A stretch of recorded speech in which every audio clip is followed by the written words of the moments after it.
देखिए हर खबर यहीं पर, सब्सक्राइब कीजिए TV9 भारतवर्ष। सबसे पहले पुष्पेश पंत साहब के पास में चलता हूं। पुष्पेश पंत साहब, क्या यह कहना जल्दबाजी है या असल में वो लोग जो इबारत पढ़ लेते हैं उनको बड़ा बड़ा नजर आने लगा है कि इस बार ये बात निकली है तो दूर तलक जाएगी?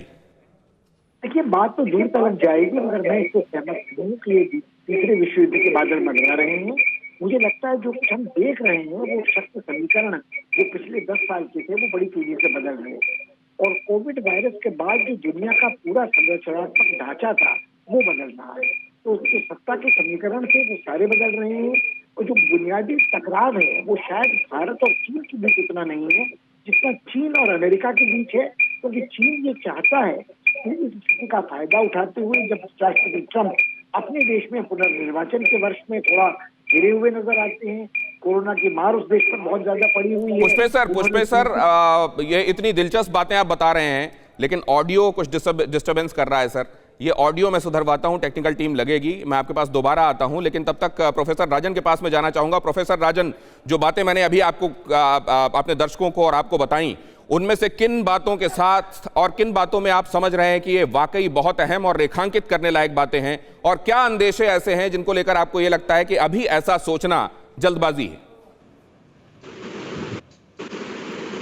कि मुझे लगता है कि यह सोचना कि अभी वर्ल्ड वॉर 3 का कोई भी इस ढंग का माहौल तैयार हो रहा है, मुझे लगता है अभी थोड़ी जल्दबाजी होगी। लेकिन जो अभी एक इमर्जिंग वर्ल्ड ऑर्डर है जो हम अगले 15 से 20 साल में देखने वाले हैं, उसकी ओर जरूर इशारा करता है, जिसमें कि आप देखेंगे कि भारत अमेरिका के, जापान के, यूरोपियन जो कंट्रीज हैं उसके काफी करीब आने वाला है।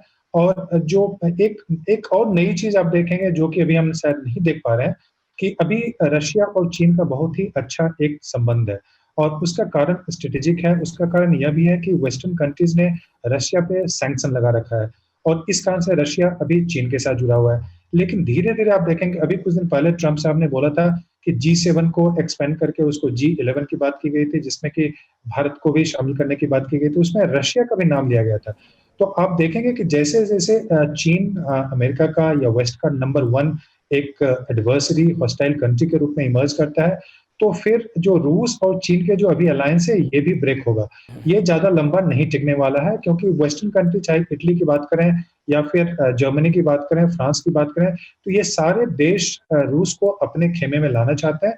और ट्रंप की जो पॉलिसी है वो भी उनको लगने लगा है कि रशिया नंबर 1 एनिमी नहीं है। सर, ये बहुत इंपॉर्टेंट बात आप कह रहे हैं, लेकिन हमने ये देखा है कि रूस ने अपने एकदम लगे हुए पड़ोसी के बारे में हमेशा गंभीरता से सोचा। ऐसा नहीं है कि वो चीन को जानता नहीं है, ऐसा नहीं है कि उसका पूरा मन मिलता है चीन से, लेकिन क्योंकि उसका वो पड़ोसी है और वो ये जानता है कि इकोनॉमी में भी बहुत बड़ा सपोर्ट है उसके यहाँ, लिहाजा वो उसको नाराज करना क्या अफोर्ड कर सकता है उस खेमे में शामिल होकर जिसका जिक्र आप कर रहे हैं। लेकिन उससे पहले एक बार फिर से मैं आपको बता दूं, हम इस पर चर्चा कर रहे हैं कि इमर्जिंग वर्ल्ड ऑर्डर क्या है, एक नया वर्ल्ड ऑर्डर क्या दिखाई दे रहा है, आने वाले दिनों में किस तरह से ध्रुवीकरण हो सकता है देशों का, किसके साथ कौन लामबंद हो सकता है, और कौन ऐसा है जो पहले किसी के साथ था अब कहीं और खड़ा हुआ नजर आएगा।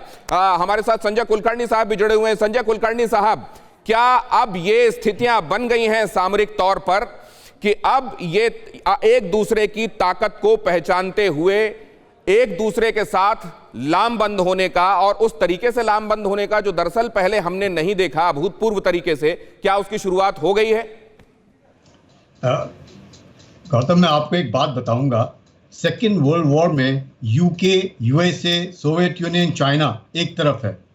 आप देखो, 7 नवंबर 1950 सरदार पटेल ने एक चिट्ठी लिखी है पंडित नेहरू को। कोई भी आपके दर्शक जो सुन रहे हैं, आप गूगल करके उस चिट्ठी को पढ़िएगा। उसमें सरदार पटेल ने साफ शब्दों में पंडित नेहरू को कहा था कि चीन एक ऐसा देश उभर रहा है जो हमारा पड़ोसी है, लेकिन उसके कहने और करने में अंतर होगा। उसका ये मानना है अगर आप उनके साथ नहीं हैं तो आप उनके दुश्मन हैं। चीन एक ऐसा देश है जो एशिया में अपना वर्चस्व दिखाना चाहता है, वो भारत को कभी भी नहीं मानेगा। वो ऐसा देश है कि एक पहाड़ के ऊपर 2 शेर नहीं रह सकते।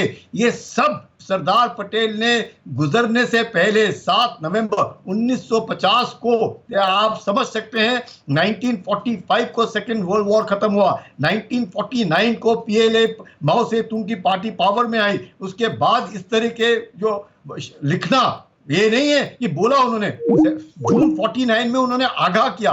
जब उन्होंने देखा कि शायद लोग समझ नहीं रहे वो क्या कह रहे हैं, उन्होंने चिट्ठी लिख करके कहा।